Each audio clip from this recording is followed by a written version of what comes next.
इसमें आरजू जो बातें करने वाली है कि इसमें ये आखिरी ट्रिप था, इलेक्शन मोड है इस वक्त। आज इंडोनेशिया के अंदर इलेक्शन हुआ है, सीखना होगा, देखना चाहिए। लोग देख रहे होंगे, कुछ जो अक्लमंद है वो तो देख रहे होंगे। बहुत अच्छा इलेक्शन हुआ है, 80% के करीब उनकी टर्नओवर है, वो जो लोग आए हैं वहां पे वोट डालने के लिए। आपके अंदर जो दुख के साथ कहूंगा, जो इलेक्शन बंदा हारा है वो कहता है धांधली हुई। बिल्कुल, जो इलेक्शन हारा है उसने कही धांधली, मुझे एक्सेप्टेबल नहीं। उसके बाद जिस तरह कहा है कि जो बंदा जिसको मैंडेट कौम ने दिया है वो तसादम पे बिलीव करता है, वो रेडिकलाइजेशन पे बिलीव करता है, इसलिए मैं आपका फ्यूचर प्रेडिक्ट कर रहा हूं कि 0 है। आज भी अगर किसी ने फैसला करना है, बचने की उम्मीद है, सिर्फ और सिर्फ आर्मी चीफ हैं जिनके पास सारी पावर्स मौजूद हैं। अगर वो पाकिस्तान को बचाने की ख्वाहिश रखते हैं तो सख्त इकदाम करने होंगे, करने पड़ेंगे, उसके बाद गुजारा नहीं है। अब दूसरी बात सुन लें, हालात क्या चल रहे हैं। हालात ये चल रहे हैं कि आपका IMF की मीटिंग ड्यू है इस महीने के एंड में या अगले महीने के शुरू में, लेकिन वो आएंगे तभी अगर गवर्नमेंट फॉर्म होगी तो।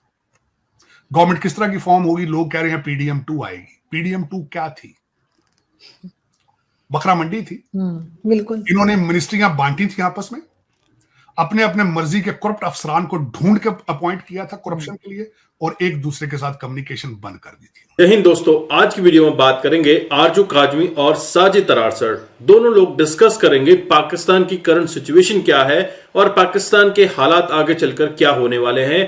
पाकिस्तान किस तरह फिर से गर्त में जाता हुआ देखने को मिलेगा। हालांकि पाकिस्तान में इलेक्शंस हो चुके हैं लेकिन अभी तक PM डिक्लेयर नहीं हुआ है, क्योंकि PTI ने अपना कैंडिडेट डिक्लेयर किया है, वहां नवाज शरीफ ने अपना कैंडिडेट डिक्लेयर किया है। तो अलग अलग तरीके के कयास लग रहे हैं, रिजल्ट आना बाकी है। आप इस वीडियो में देखिएगा, काफी इंटरेस्टिंग इंफॉर्मेशन आपको देखने को मिलेगी।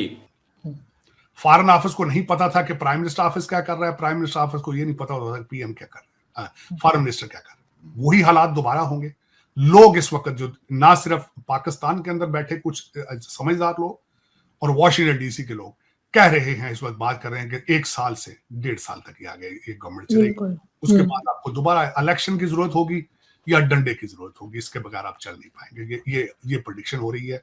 लेकिन दुख वाली बात है, जो देखिए आरजू, जब एक किसी को हार्ट अटैक होता है या किसी को गोलियां लगती हैं, जब बॉडी इमरजेंसी रूम के अंदर जाती है तो उसका मेकअप नहीं शुरू कर देते, उसका फेशियल करना नहीं चाहिए, उसको ब्लड थिनर दें, उसको ओपन हार्ट सर्जरी की तैयारी शुरू करें या उसकी ब्लीडिंग रोकने की कोशिश करनी चाहिए। आपका प्रॉब्लम क्या है? आपका प्रॉब्लम इकोनॉमिक प्रॉब्लम है, आपका प्रॉब्लम करप्शन है, आपका प्रॉब्लम एक्सपोर्ट है, आपका प्रॉब्लम लग्जरी गुड्स की इंपोर्ट है। ये आपको गोलियां लगी हुई, लेकिन इन्होंने क्या किया है, आपको इमरजेंसी रूम में ले जाके IMF को और दूसरे मुल्कों को बेवकूफ बनाने के लिए आपका फेशियल शुरू कर दिया है। ऐसा ही है। इन्होंने आपको कहा इलेक्शन कराएंगे, हम तो जमहूर को बनाएंगे, जमहूरियत जमहूरियत। उनको स्पेलिंग ही नहीं आता डेमोक्रेसी के, यार जिनकी बात वाकई में नहीं आता। एक दूसरे लोग हैं वो। इन लोगों से आप जमहूरियत की, ये कहते हैं लेजिस्लेशन करेंगे। इनको क्या पता लेजिस्लेशन किस चीज से खाई जाती है। आपने इनका मेकअप शुरू कर दिया है, क्योंकि आपने वेस्ट को भी आपकी नजर पाउंडों पे है, प्रेस पर है, अमेरिकनों को बेवकूफ बनाना है। हम अलमबरदार हैं जमहूरियत के, हम आपके रिश्तेदार हैं। देखिए आपकी भी जमहूरियत है, हमारी भी जमहूरियत है। ये देखिए, ये जमहूरियत में बच्चे दे दिए हैं, ये जो फिर रहे नीचे, ये इलेक्टेबल है, ये पार्टियां चेंज करके आगे, देखिए कितने खूबसूरत लग रहे हैं। वो कुछ शर्म करो यार। करप्शन से सूझ गया सारा कंट्री तुम्हारा, भूख से कान फट गए आपके, लेकिन आपने इनको ले जाके इमरजेंसी रूम के अंदर जो इनको फेशियल करना शुरू कर दिया है, लिपस्टिक शुरू कर दी है, ये हल नहीं है। ये हल आपके मुल्क के बारे में आखिरी बात ये कहूंगा, मुझे बहुत शौक था कि वॉइसरॉय जब अपने लेटर लिखते थे विंस्टन चर्चिल को, आपके वॉइसरॉय लेटर लिखते थे ब्रिटिश पार्लियामेंट को, मैं ढूंढ ढूंढ के उनको पढ़ता था। कई वॉइसरॉयज ने कहा था विंस्टन चर्चिल को कि ये country won't be able to rule themselves, इन्हें पता ही नहीं है कि they won't be able to govern themselves। ये अपने कपड़ों को आग लगा लेंगे। हम अभी आसानी के साथ 50 साल मजीद इन पे हुकूमत कर सकते हैं और हमें ट्रेन करना चाहिए, लेकिन टाइम नहीं मिला, क्योंकि बाबा जी हिटलर ने जूते मार मार के यूके को कमजोर कर दिया। वो भागे यहां से दुम दुबा के और छोड़ गए इनको, यार ये पकड़ो, तुम चलाओ। वो ये चला रहे, ये चल रहा है। मैं इस पे एक और दोबारा फैज अहमद फैज की बात करना चाहूंगा। किसी ने उनसे कहा था, उन्होंने कहा फैज साहब, फैज अहमद फैज बहुत बड़ा एक फिलासफर थे, उनसे उन्होंने कहा था भाई पाकिस्तान जो है उसके हालात दिन ब दिन खराब होते जा रहे हैं, क्या पाकिस्तान खत्म हो जाएगा? उन्होंने कहा था नहीं, मेरे पास इससे भी बड़ी बहुत बुरी खबर है, इससे भी बुरी। उन्होंने कहा क्या? उन्होंने कहा ये खत्म नहीं होगा, ये ऐसे ही चलता रहेगा। बिल्कुल चल रहा है। 4 फ्राडिये, 4 लुटेरे कहते हैं 4 सूबे हम अलग अलग लूटेंगे, मरकज को मिलकर लूटेंगे, ये आपकी आगे पॉलिसी है। 4 सूबों को हम अकेले अकेले खाएंगे, लूटेंगे, लेकिन मरकज पे हम इकट्ठे होकर उस पर डाका डालेंगे। IMF के पैसे इकट्ठे खाएंगे, लेकिन सूबों के पैसे हम अलग अलग खाएंगे। देखें सोमालिया में क्या हो रहा है, हर 10 मील के बाद एक वॉरलॉर्ड होता है, वो बैठ जाता है, टैक्स वसूल करता है। आपके भी हो रहे, 4 तो बैठ गए ना टैक्स लेने के लिए। बिल्कुल डिफरेंट है उनसे भाई, तो बताया। सर हम सीखते क्यों नहीं? जो हमारे सीनियर्स बताते हैं, जो लोग बताते हैं, फैज अहमद फैज और दूसरे लोग क्या कुछ कह के गए, सीखते क्यों नहीं? सीखा है आपने, आप बहुत से, आप you are the most intelligent people मेरी नजर में। आप दुबई में दूसरे नंबर पर हैं प्रॉपर्टियां खरीदने में, आप बेवकूफ हैं। वो किससे ले रहे हैं प्रॉपर्टियां आप? सर तो चोरी कर रहे हैं ना, चोरी सीख रहे हैं क्या हम? भाई जो आपके DNA में होगा वही करेंगे ना भाई। आप क्या करेंगे? आप देखें ना, आपने लंदन सारा खरीद लिया आपने। कल मैं किसी जगह बैठा था, उन्होंने कहा जी फौज बड़ी बुरी है, एस्टैब्लिशमेंट बहुत बुरी। मैंने कहा पाकिस्तानी है सारे यार, कैसी बातें करते हो? पाकिस्तानी नहीं है, फौज जर्मन है, एजेंसियां फ्रेंच है।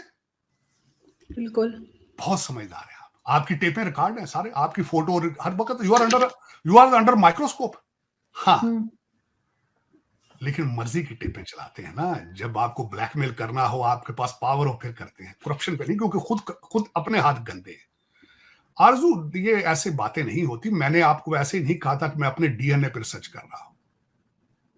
मैं अपने DNA पर रिसर्च कर रहा हूं कि मेरा DNA इतना क्या वजह, कि इतना गंदा क्यों DNA। आपने मुझे कहा कि आपने अभी ये लफ्ज इस्तेमाल किए हैं कि हम सीख क्यों नहीं रहे। यही सवाल मैं अपने आप से करता हूं, बार बार करता हूं। आपने पहले, मैं बार बार करता हूँ, क्या वजह है? मैंने खुद आज चोरी सीख रहे हैं, सिर्फ करप्शन सीख रहे हैं, सिर्फ चोरी सीख रहे हैं। धोखा।